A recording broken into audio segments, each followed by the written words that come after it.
कांतारा एक कन्नड़ भाषा की फिल्म है जो पूरी दुनिया में एक अलग ही पहचान बना चुकी है। यह फिल्म महेश कर्णिक द्वारा निर्देशित और रोश शेट्टी द्वारा अभिनीत है। यह फिल्म न केवल एक्शन और थ्रिल से भरी हुई है, बल्कि इसमें गहरे सांस्कृतिक और भावनात्मक तत्व भी समाहित हैं। कांतारा का मुख्य विषय है प्राकृतिक आस्था, परंपरा और समर्पण, और यह दर्शाती है कि कैसे एक इंसान अपने पारंपरिक विश्वासों के साथ संघर्ष करते हुए खुद को समझने की कोशिश करता है। कांतारा के माध्यम से हमें यह दिखाया गया है कि कैसे एक गांव और उसके लोग अपनी संस्कृति, आस्थाओं और प्राकृतिक जीवन के साथ जुड़े रहते हैं, और कैसे ये आस्थाएं उनके जीवन के कई पहलुओं को प्रभावित करती हैं। फिल्म के काले और सफेद पहलुओं के बीच एक गहरी ग्रे जोन की खोज की जाती है, जो दर्शकों को सोचने पर मजबूर करता है।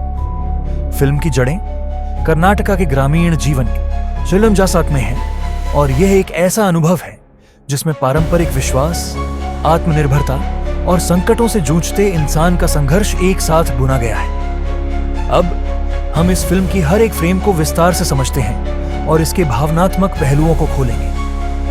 फिल्म की शुरुआत होती है एक शांत और सुनसान गांव से, जहां की आबोहवा और प्रकृति पूरी फिल्म की आत्मा को पकड़ती है। यह गांव बहुत ही सुदूर स्थान पर स्थित है, जहां लोग अपनी संस्कृति और परंपराओं में विश्वास रखते हैं। यहां की मिट्टी में एक अजीब सी दिव्यता है, जो जीवन की साधारणता में भी एक अद्भुत जादू भर देती है। इस फ्रेम के माध्यम से हमें यह महसूस होता है कि यह गांव बस एक जगह नहीं, बल्कि एक जीती जागती परंपरा है, जिसे यहां के लोग अपने खून पसीने से संजो कर रखते हैं। इस पहले फ्रेम से ही हम महसूस करते हैं कि इस गांव का जीवन किसी पुराने और पवित्र विश्वासों से गहरे जुड़ा हुआ है। यह जगह दर्शाती है कि कैसे एक समुदाय अपनी जड़ों से जुड़ा रहता है, और इस परंपरा की शक्ति का एहसास हर किरदार को हो रहा है। हम रघु आश्व शेट्टी से परिचित होते हैं, जो इस फिल्म का मुख्य नायक है।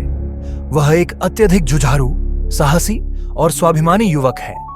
वह अपने गांव की पारंपरिक रहन सहन को जीवित रखने के लिए समर्पित है, लेकिन उसकी भावनाएं और विचार इस परंपरा से इतर भी हैं।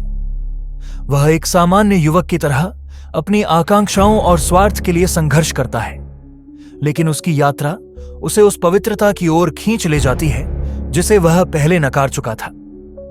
रघु के भीतर का संघर्ष दर्शाता है कि कैसे एक व्यक्ति अपनी व्यक्तिगत आकांक्षाओं और परिवार व समाज की परंपराओं के बीच संतुलन बनाने की कोशिश करता है। वह अपनी पहचान और जिम्मेदारियों के बीच जूझता हुआ दिखता है, जो दर्शकों को उसकी स्थिति से भावनात्मक रूप से जोड़ता है। कांतारा की खासियत यह है कि यह फिल्म पारंपरिक पूजा और कर्मकांडों को अत्यधिक सम्मान देती है। रघु को पूजा की जिम्मेदारी सौंप दी जाती है, लेकिन वह इसे एक बोझ के रूप में देखता है। उसका यह दृष्टिकोण एक आत्ममंथन का रूप लेता है, जहां वह खुद को और अपने विश्वासों को परखता है। इस फ्रेम में रघु की आंतरिक चुनौती दिखाई जाती है। पूजा और कर्तव्यों के बीच उसका संघर्ष दर्शाता है कि कैसे लोग कभी अपने विश्वासों और कर्तव्यों को समझने के बजाय एक बाधा के रूप में देखते हैं। यह दर्शक के दिल में संवेदनाओं का तूफान पैदा करता है, क्योंकि हर व्यक्ति अपनी जिम्मेदारियों का अलग अलग दृष्टिकोण रखता है। जैसे जैसे फिल्म आगे बढ़ती है, रघु को अपने पुराने विश्वासों और देवता की शक्तियों का अनुभव होने लगता है। यहां पर फिल्म हमें दिखाती है कि कर्नाटका के लोग कैसे अपने देवताओं और प्राकृतिक शक्तियों को अपनी असल जिंदगी का हिस्सा मानते हैं। रघु का संघर्ष और उसकी आत्मिक यात्रा उसे देवता के सामने खड़ा कर देती है, और उसकी जीवन की कड़ी परीक्षा होती है। यह फ्रेम दर्शाता है कि आस्था और विश्वास किसी भी व्यक्ति के जीवन में कैसे महत्वपूर्ण भूमिका निभाते हैं। रघु का देवता के साथ जुड़ाव, जो पहले नकारात्मक था, अब वह एक संघर्ष और समर्पण का रूप लेता है। यह एक गहरी आंतरिक यात्रा है, जिसमें व्यक्ति अपने भीतर के डर और संकोच को पार करके खुद को पहचानता है। फिल्म का अंत एक बड़ी घटना के साथ होता है, जो रघु के जीवन को बदल देती है।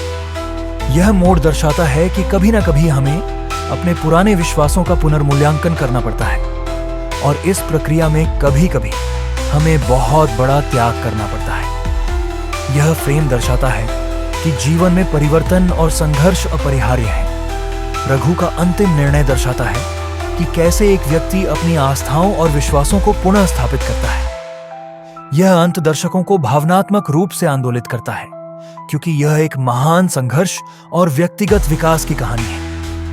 कांतारा केवल एक फिल्म नहीं है, बल्कि यह एक ऐसी यात्रा है जो हमें हमारे विश्वासों, आस्थाओं और आत्मिक यात्रा के बारे में सोचने पर मजबूर करती है। यह हमें यह सिखाती है कि जीवन में कभी-कभी हमें अपने पुरानी धारणाओं और परंपराओं को न केवल समझना होता है, बल्कि हमें उन्हें गहरे मन से अपनाना भी होता है। रघु की यात्रा में एक गहरी भावना है। यह संघर्ष, परिवर्तन और समर्पण की कहानी है, जो दर्शकों को अपनी संस्कृति और आस्थाओं से जुड़ने की प्रेरणा देती है।